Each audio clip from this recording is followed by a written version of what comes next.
Para um paulistano, este é, certamente, o prelúdio do fim do mundo.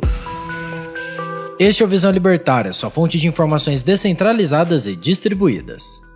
Se você precisa ir até o município de São Paulo, provavelmente não ficou sabendo, mas no dia 14/6 houve uma greve de motoristas e cobradores de ônibus e esse tipo de greve em São Paulo significa o apocalipse. Em um primeiro momento, aparentemente não há nada de relevante nessa notícia para quem não mora na cidade. Porém, analisando melhor o funcionamento do transporte público na cidade de São Paulo, é possível perceber diversos e profundos problemas nesse sistema que se estendem para todo o Brasil. Vamos entender então como é o sistema de transporte municipal de São Paulo.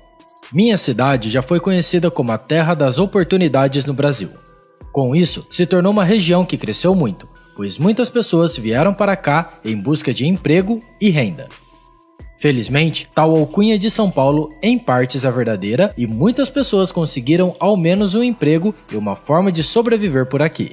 Contudo, a alta concentração de pessoas na cidade gerou alguns problemas, pois de acordo com a legislação brasileira, o Estado tem como obrigação garantir ao cidadão o direito ao transporte público e para isso, no município de São Paulo, foi criada a SP Trans, empresa de economia mista onde o sócio majoritário é a prefeitura. E por consequência, as decisões relevantes dessa empresa também são tomadas pela Prefeitura de São Paulo.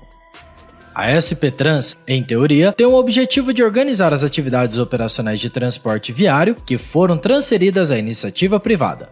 Tal órgão foi criado em 1995 e nessa época era muito comum pessoas comprarem pequenas vans e operarem de forma clandestina, o que na prática apenas facilitava e aumentava a oferta de tal serviço que, em função da alta concentração de pessoas, sempre foi algo caótico.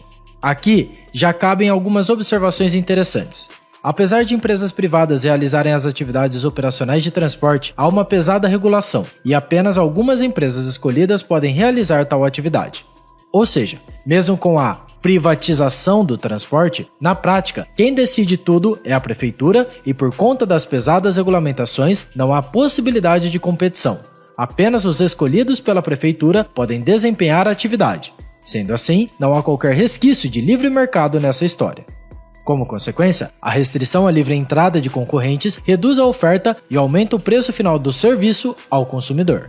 Mesmo com o serviço clandestino rodando, a regra era sempre as paradas e terminais estarem lotados de passageiros, que muitas vezes esperavam o segundo ou até o terceiro ônibus daquela linha passar, pois era impossível embarcar na condução que havia chegado, devido à alta demanda de transporte para uma determinada região. Com mais restrições para realizar tal translado de passageiros, no mínimo, podemos dizer que a situação não melhorou, e as filas gigantes no horário de pico continuam acontecendo até hoje. Todo esse sistema caótico e disfuncional descrito ocorre em dias normais de operação do sistema. Apenas para efeito ilustrativo, vou descrever minha rotina de trajeto até o trabalho, ressaltando que, por sorte, preciso ir fisicamente até a empresa apenas aos sábados, um dia notadamente mais tranquilo. O trajeto total é de 21 km.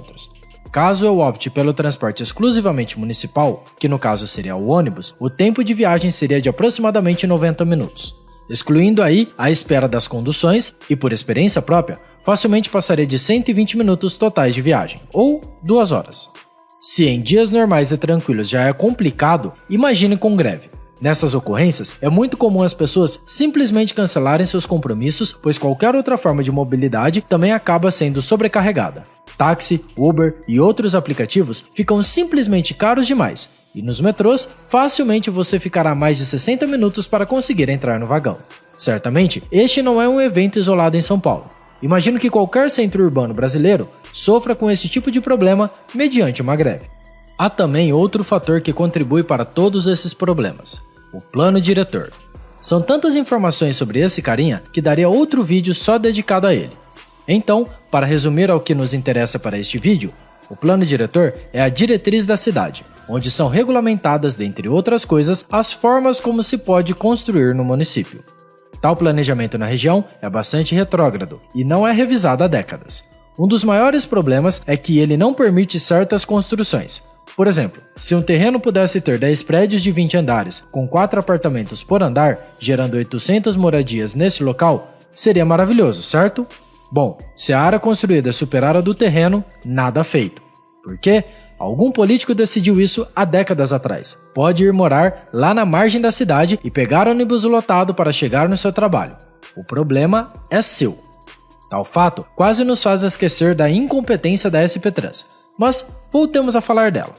Aqui em São Paulo, já são as empresas privadas que realizam esse serviço. Sendo assim, por que ele é tão ruim? Bem, há quem diga que existe uma máfia, onde as empresas escolhidas pela SP Trans para fornecer o serviço são sempre as mesmas e dessa forma elas não precisam se preocupar com a qualidade do serviço oferecido. Mas longe de mim querer acusar alguém. Ainda que isso não aconteça, há o fator da péssima maneira como é feito essa privatização do transporte público na cidade, pois há apenas um órgão que organiza todo esse serviço, escolhe quem pode operar e até mesmo determina o número de viagens que devem ser feitas em cada linha. Ou seja, mesmo que o serviço seja feito por uma empresa privada, ela não possui qualquer autonomia ou competição de mercado para precisar ou até mesmo poder para se adequar à demanda dos usuários. A cereja do bolo é o custo. Atualmente a passagem de ônibus regular está em R$ 4,40. Logo deve subir, visto que já tem algum tempo que o valor da passagem não é reajustado. Mas a pressão de greve pleiteando aumento salarial é muito forte. Portanto, prepare-se, paulistano. As empresas de viação possuem um monopólio garantido pela força estatal. Boa parte de seus funcionários são CLT, o que dificulta a demissão deles. Dessa forma, há pouca diferença disso para uma forma totalmente estatal de operação de transporte público. Pelo menos uma ou duas vezes no ano acontece greve dessa categoria em São Paulo. Isso porque, ainda que seja remota, há a possibilidade de que os grevistas sejam despedidos. Agora, imagine se eles fossem concursados e com cargos vitalícios. Não passaria um mês sem greve. Não tenho conhecimento dos sistemas viários de cada município brasileiro, mas acredito que esse seja um padrão que se repete. Passagens caras, transporte péssimo, ônibus lotado, etc. Fora alguns absurdos que ocorrem no transporte intermunicipal e estadual, onde parlamentares interessados em manter o mercado como está, pois são donos de empresas de ônibus, têm o poder de votar em leis que prejudicam novas empresas, como a Buzzer. Mas, novamente, isso é para outro vídeo. A partir de todos esses elementos, é fácil perceber que a ação estatal em nada ajuda esse modelo de transporte a melhorar. Também se vê que não há nada de elementos de livre mercado nisso tudo. Privatizar uma empresa é algo positivo, já reduz toda a ingerência estatal. No entanto, um sistema completamente gerido de forma estatal, ainda que privatizado, continua ineficiente e caro. Isso tudo também revela que o Estado é ineficiente até em privatizar. O setor de telecomunicação que o diga, e caso os políticos realmente desejem ajudar na locomoção do brasileiro, já podem começar parando de atrapalhar. Obrigado pela sua audiência. Esse artigo foi sugerido por Beijo do Gordo, escrito por Léo Rezende, revisado por O Historiador e narrado por Coreia com K. Se você gostou desse vídeo, clique no ícone de curtir abaixo e compartilhe em sua rede social. Se deseja ser notificado de outros vídeos, inscreva-se no canal e depois clique no ícone da campainha. Até a próxima!